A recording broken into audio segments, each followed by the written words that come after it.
Close look at those thick parallel lines forming the equal sign. In the world of Excel, this specific symbol isn't just punctuation. It acts as a literal magic wand. The exact moment you type those two horizontal lines into a cell, you're sending a direct command to Excel. You're basically telling it, hey, stop reading this as plain text and wake up your internal calculator. Every single formula you will ever write in Excel absolutely must begin with this visual trigger. Once you type it, Excel handles the calculation automatically and instantly. Now, think of a sturdy calculator.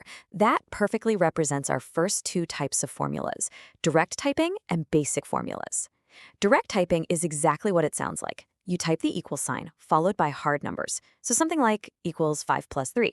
It's fantastic for a quick one-time calculation, but we can also do basic formulas. These are simple operations using just one mathematical operator at a time.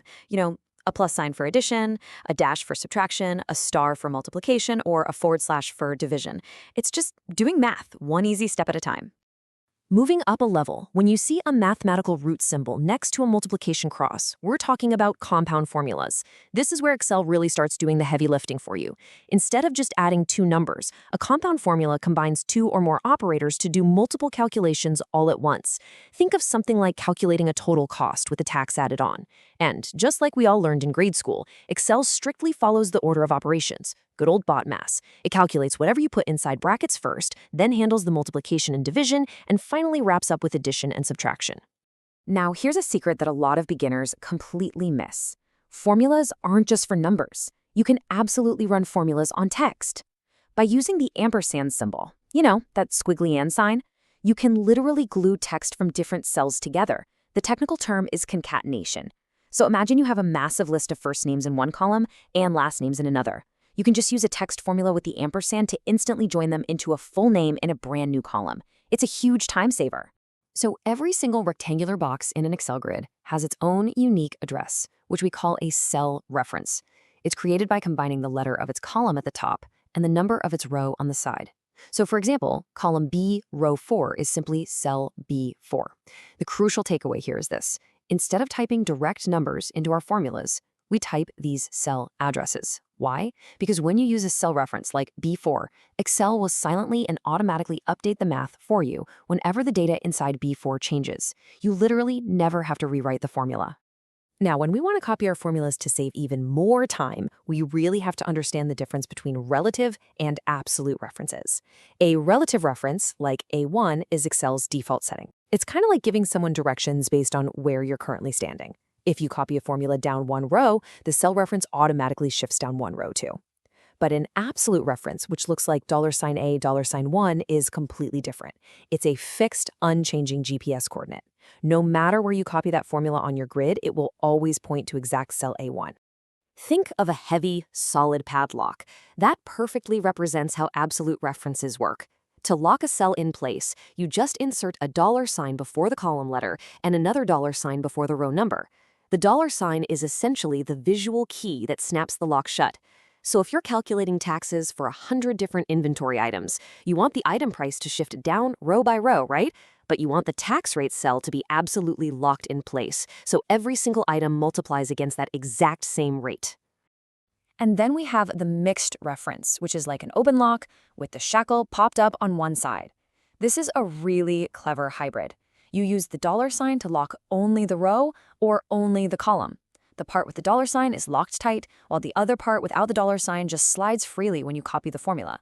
It's incredibly useful for building dynamic grids, like a multiplication table, for example. A function is essentially a ready-made, predefined formula built right into Excel itself. Think of them as your heavy-duty shortcuts.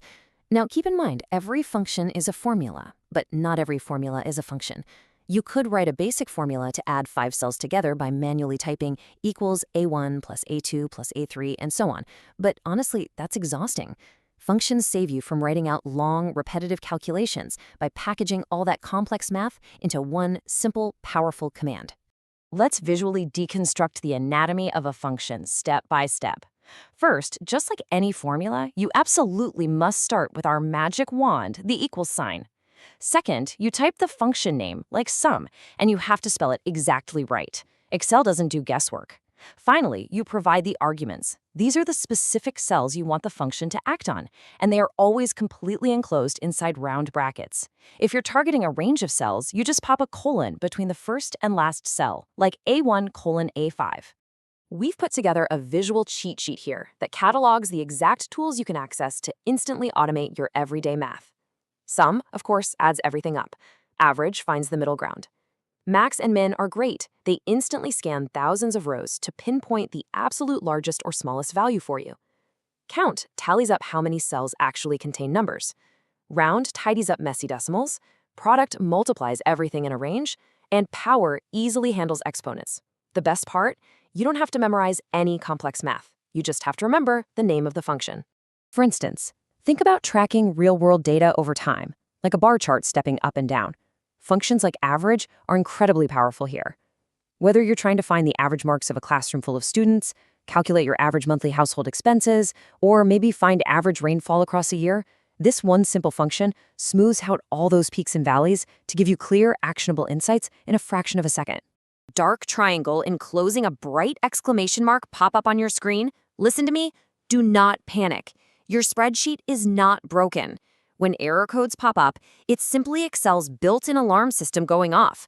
It's just Excel trying to talk to you in its own slightly quirky language, letting you know exactly where a wire got crossed so you can easily jump in and fix it. So let's translate those alarms. If you see hashtag div/0, it just means you accidentally asked Excel to divide a number by 0 or by a completely empty cell, which is, mathematically impossible. Hashtag name usually just means you made a typo when you were typing out a function's name. Hashtag ref happens when you build a formula pointing to a cell and then accidentally delete that cell later on. And hey, if you ever see a whole row of hashtags, like a bunch of pound signs, take a deep breath. Nothing is broken. That literally just means your resulting number is physically too wide to fit on the screen, and all you need to do is click and drag to make your column a little wider. Remember, every single calculation always begins with the equal sign. Cell references are going to save you massive amounts of time, and you can use the $ as a visual padlock to lock them down as absolute or mixed references. Functions are your heavy-duty, pre-built shortcuts to bypass all that manual math. And finally, never fear those error codes. They are just helpful alarms pointing you exactly to where a fix is needed. By mastering these visual tools, you've officially moved from just typing data into boxes to actually engineering a spreadsheet that does the hard work for you.